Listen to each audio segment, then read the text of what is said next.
నమస్తే ఫ్రెండ్స్, నా పేరు ప్రసాద్. సత్యం టీవీ శ్రీకాకుళం నుంచి. రోజు రోజుకు పెరుగుతున్న శ్రీకాకుళం నగర అవసరాలకు రింగ్ రోడ్డు అవసరం ఉంది అనే అంశం మరోసారి ఇప్పుడు తెర మీదకు వచ్చింది. 2014లో చంద్రబాబు నాయుడు గారు ముఖ్యమంత్రిగా ఉన్నప్పుడు శ్రీకాకుళం రింగ్ రోడ్డు ప్రతిపాదన తెచ్చింది ఆయనే. ఆ తర్వాత దీనికోసం ల్యాండ్ పూలింగు, మాస్టర్ ప్లాన్ రూపకల్పన ఇలాంటి వాటికి అంకురార్పణ చేసిన ఇది భారీ ప్రాజెక్ట్ కావడంతో అప్పట్లో దీనికి నిధులు విడుదల కాలేదు. శ్రీకాకుళం నగరంలోకి రాకుండానే భారీ వాహనాలు జిల్లా దాటి నియోజకవర్గం దాటి వెళ్ళిపోయే ఏకైక మార్గం రింగ్ రోడ్డు. దీన్ని హైదరాబాద్లో ఔటర్ రింగ్ రోడ్డు అంత పెద్ద పేరు పెట్టి పిలవక్కర్లేదు, కానీ నగరం ఇప్పటికే పంచాయతీలను కలుపుకొని విస్తరించుకుంటూ వెళ్ళిపోయింది. నగరంలో 5 పంచాయతీలతో పాటు హెచ్చర్ల నియోజకవర్గంలో ఉన్న మరో 2 పంచాయతీలకు శ్రీకాకుళం జిల్లా కేంద్రం ఒక్కటే ప్రధానమైన కేంద్రం.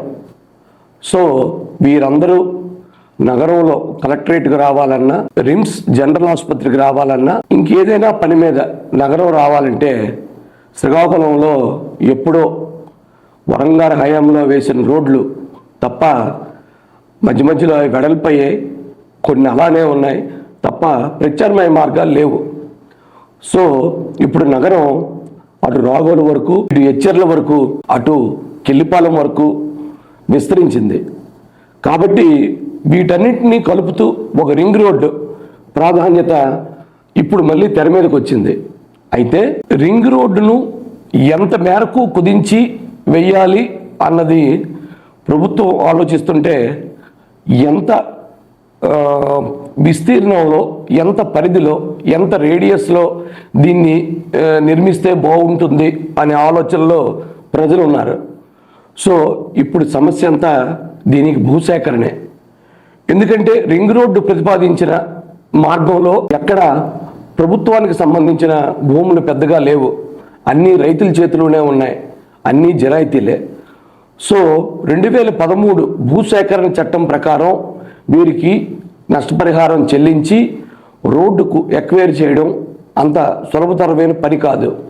కాకపోతే ప్రస్తుతం ప్రభుత్వం మీద, స్థానిక ఎమ్మెల్యే మంత్రుల మీద, ముఖ్యంగా కేంద్ర మంత్రి రామ్మోహన్ నాయుడు మీద ప్రజలు విపరీతమైన మోజుతో ఉన్నారు. ఇదే సమయంలో రైతులను పిలిచి ఒప్పించి రోడ్డు 100 అడుగుల రోడ్డు వేయడం ద్వారా మిగతా భూములకు విలువ పెరుగుతుంది అని ఒప్పించి మధ్య మార్గంగా ఒక ధరను నిర్ణయించగలిగితే ఖచ్చితంగా రింగ్ రోడ్డుకు ఈ 5 ఏళ్లలో మోక్షం కలుగుతుంది. దీనికి తోడు కోస్టల్ కారిడార్ ఇచ్చాపురం వరకు వస్తే శ్రీకాకుళం సముద్ర ప్రాంతం, శ్రీకాకుళం నియోజకవర్గం, హెచ్చర్ల నుంచి శ్రీకాకుళం నియోజకవర్గం మీదుగా ఇచ్చాపురం వరకు, అటు నెల్లూరు దగ్గర తడ దగ్గర నుంచి యువతలు ఇచ్చాపురం వరకు కోస్టల్ కారిడార్ కోసం కేంద్ర ప్రభుత్వం ఓ వైపు నుంచి భూసేకరణ చేపడుతుంది. ఇదే సమయంలో రింగ్ రోడ్డు శ్రీకాకుళానికి వస్తే ఒకవైపు కోస్టల్ కారిడార్ ద్వారా, ఒకవైపు రింగ్ రోడ్డు ద్వారా నగరం అతి పెద్దగా విస్తరించబడుతుంది. రాబోయే తరాలకు ఇది పెద్ద వరంగా మారుతుంది. శ్రీకాకుళం విస్తరించాల్సిన అవసరం ఎంతైనా ఉంది.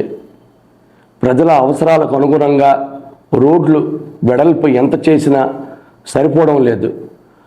ఆల్టర్నేటివ్ రోడ్స్ వేయడం, ఆల్టర్నేటివ్ రూట్స్ చూపించడం ఒక్కటే ప్రభుత్వం ముందున్న మార్గం. శ్రీకాకుళం నూతన కలెక్టరేట్, ఇంటిగ్రేటెడ్ కలెక్టరేట్ సముదాయం మళ్ళీ పాత కలెక్టరేట్ ఆవరణలోనే కట్టడం వల్ల ఇప్పుడు జిల్లాలో ఉన్న అన్ని ఆఫీసులు అదే కాంప్లెక్స్లోకి వస్తాయి.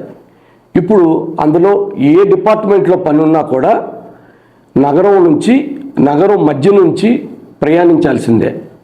అదే రింగ్ రోడ్ ఏర్పడితే అటు హెచ్చర్ల నుంచి విశాఖపట్నం హైవే మీద నుంచి హెచ్చర్ల మీదుగా కానీ, నర్సరంపేట హైవే మీద నుంచి శ్రీకాకుళం టౌన్లోకి కానీ రావడానికి ఇది ఒక మంచి మార్గం అవుతుంది. మిగతా పథకాలు, మిగతా రోడ్ల పరిస్థితి ఎలా ఉన్నా ఆంధ్రవలస రోడ్డు విస్తరణ పనులు పూర్తయిన వెంటనే దీని మీద దృష్టి సారిస్తే కూటమి ప్రభుత్వానికి మంచి మార్కులు పడతాయి.